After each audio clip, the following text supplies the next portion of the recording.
Imagine working a job where you have to do 8 shifts every single week with only 1 day off. You have to bring your own equipment to the job.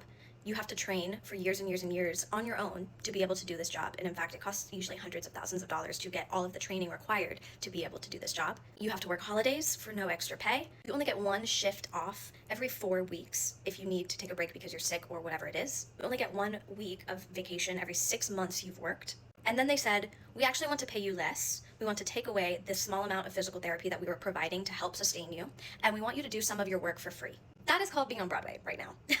If you don't know, Actors Equity Association is the labor union that represents actors, and the Broadway League is the organization that represents the guys who put on the show, the guys with all the money, the guys who make the profits off of the millions of dollars that are being made on Broadway shows every year.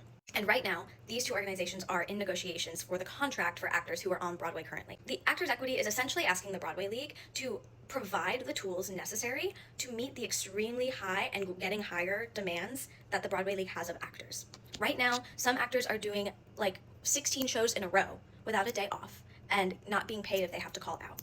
And it looks like the Broadway League is not very interested in doing that, which is not surprising because labor unions and employers are diametrically opposed. Employees want to make good money and have the best working conditions possible. Employers want to pay the least amount of money to the employees and extract the most free labor possible. And that is what we are fighting right now. And all of it is happening at the same time that the Broadway League is announcing like the most amount of money they have brought in however long, right? So it's like, so you do have the money, you just want to keep it.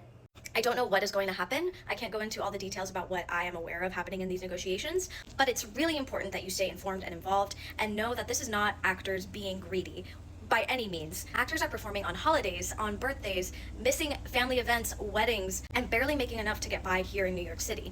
Keep your eye on these negotiations. This one feels really big and really important, and yeah, it's getting to a boiling point, so we'll see.